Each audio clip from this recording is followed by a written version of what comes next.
দীপক আর দীপিকা দুই ভাই বোন তার বাবা মাকে নিয়ে বেশ সুন্দর সুখের সংসার ছিল।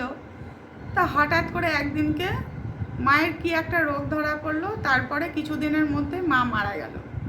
তখন বোন খুব ছোট, দীপক বড়, বোন খুবই ছোট। তাই দীপিকা যখন প্রায় 9-10 বছর তখন তার মা মারা যায়, আর দীপক তখন 15-16 বছর। তা দীপক যাই হোক, বাবা আস্তে আস্তে তাদের দুই ভাই বোনকে মানুষ করলো, দীপক আর দীপিকাকে নাম মিলিয়ে রেখেছিল বাবা মা। তা বাবা আর বিয়ে করেনি, যে যদি বিয়ের পরে সৎ মা এসে তাদেরকে না দেখে সংসার ঠিক মতো চলবে না, তাদের সন্তান মানুষ হবে না। তারপরে আস্তে আস্তে বাবা করলো কি, তাদেরকে আস্তে আস্তে বড় করলো, এবং তাদের ছেলে একটি ছোটোখাটো চাকরিও পেয়ে গেল। এবং চাকরি যে অফিসে চাকরি করতো, সেই অফিসের বস ছিল মানে খুবই বদমাশ এবং খুবই পাজি টাইপ লোক। সে সব সময় মানে স্বার্থ ছাড়া কোনো এক পাও নড়তো না। খালি দীপককে বলতো, তুমি তোমার বোনকে আমার সঙ্গে বিয়ে দিয়ে দাও, বা তুমি তোমার বোনকে আমার সঙ্গে এক রাত থাকতে দাও, তাহলে দেখবে আমি তোমার প্রমোশন করিয়ে দেবো, তোমার মায়না বেড়ে যাবে। কিন্তু বাবা যেহেতু ছিল, দীপক সাহস পায়নি এসব কিছু করার বোনের সঙ্গে। তাই হঠাৎ একদিনকে বাবা ওই রকম দিন যাচ্ছে যাচ্ছে বাবাও একদিনকে কোনো ইয়েতে এক সময় মারা গেল। বাবা মারা যাওয়ার পরে দীপক তো একদম পোয়া বারো হয়ে গেল। সে তার অফিসে কি করে তার প্রমোশনটা হবে সেই চিন্তা করতে থাকলো। তার হাতের মুঠোয় তো ছিল সেই প্রমোশনটা কি করে হবে। অফিসার বলেছিল যে তুমি তোমার বোনকে দাও, তাহলে আমি তোমার প্রমোশন করে দেবো, মাইনা বাড়িয়ে দেবো, তুমি উঁচু পোস্টে উঠে যাবে।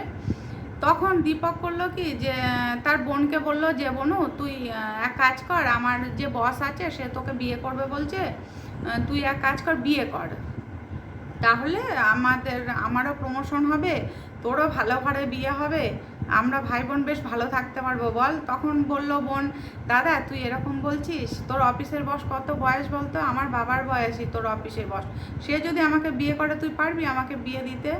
তখন দীপিকা বলার পরে দীপক বললো, দেখ বোনু, ইচ্ছেটা আমারও নেই, কিন্তু নিজেদের স্বার্থের জন্য বা নিজের ইচ্ছের জন্য আমি তোকে বিয়ে দিতে চাইছি, তাহলে তুই ভালো থাকবি।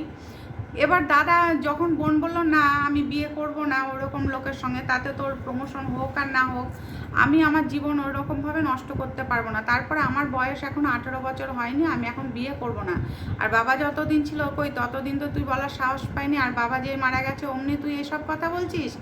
তখন দাদা বললো, দেখ বোনু, আমাদের তো সংসার সেরমভাবে চলে না, বাবার তো কিছু রোজগার ছিল, আমার রোজগার ছিল, তাতে চলে যেত, কিন্তু আমাদের সংসার বলছে যেমনভাবে চলছে তেমনভাবেই চলবে দাদা, দরকার হলে আমরা টিউশন করব, তুই টিউশন কর, আবার চাকরিও কর, দেখবি ঠিক চলে যাবে, কিন্তু নোংরা পথে যাস না কখনো।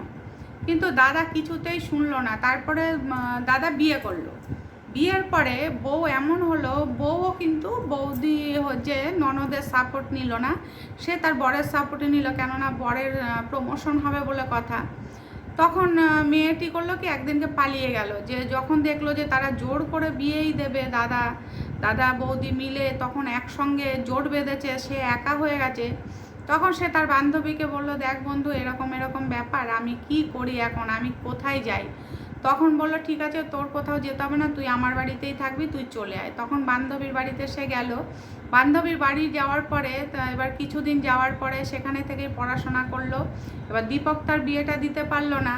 এবার দীপক তো বোনের মুখও দেখলো না, আর বলেছে তুই কোনোদিনও আমার বাড়িতে আসবি না, যখন আমার মুখ পুড়িয়ে গেছিস আর আসবি না। তখন সেই বান্ধবী বললো, তুই আমার বাড়িতে থাক। তখন দীপিকা তার বাড়িতে থাকতে শুরু করলো, এবং 2-3 বছর 4 বছর থাকার পরে তারা দুজন একসঙ্গে পড়াশোনা করতে থাকলো। এবার যে বান্ধবী ছিল, বান্ধবীর মায়ের আবার তাকে খুব পছন্দ ছিল দীপিকাকে, তাই জন্য সে তার ছেলের সঙ্গে তার বিয়েটা দিয়ে দিল। বিয়ে দেওয়ার পরে এবার তারা দুজনকে ভালোবেসে ফেলেছিল একসঙ্গে থাকতে থাকতে। তা বিয়ে দেওয়ার পরে তারা কিন্তু খুব ভালোই সংসার করছিল। সংসার করতে করতে হঠাৎ করে তার ননদেরও বিয়ে দেওয়া হলো। তার বান্ধবীর বিয়ে দেওয়ার পরে দেখা গেল ননদ যেখানে বিয়ে হয়েছিল তার স্বামী আবার খুবই বাজে এবং ওই অফিসের বসের মতো। সে চাইতো সে তার বউকে দিয়ে নোংরা কাজ করাতে, যার জন্য সে তার স্বামীর সঙ্গে সংসার না করে সে বাড়িতে ফিরে আসে। তখন দীপিকা বলল যে তুমি কেন ওখানে থাকতে যাবে, তুমি এসে গেছো ঠিক করেছো, এখানে থাকবে এবং পড়াশোনা করতে থাকো, আরও পড়াশোনা করো, চাকরি বাকরি করো, তারপরে তোমার অন্য জায়গায় আবার বিয়ে দিয়ে দেবো। তারপর সেখানে ডিভোর্স দিয়ে ননদকে রেখে দেয় দীপিকা। তারপরে দীপিকা আবার তার ননদকে একটা ভালো ঘরে ভালো সংসারে বিয়ে দিয়ে দেয়। তারপর তারা সুখে সংসার করে। পরে যখন দেখলো বোন তো সুখেই আছে, তখন কিন্তু দীপক গিয়েছিল তার বোনের কাছে তার সঙ্গে ভাব করতে বা সংসার মানে মিলমিশ করে নিতে। কিন্তু দীপিকা বলেছিল যে বোনের জন্য তোমার একটু মায়া হয়নি, যে একটা বুড়ো মানুষের সঙ্গে বিয়ে দিতে চেয়েছিল তার নিজের স্বার্থের জন্য, সেখানে আমি আর কখনো যাবো না। আমার দাদা আছে বলে আমি মনেই করি না। তুমি তোমার মতো থাকো, আমি আমার মতো থাকবো।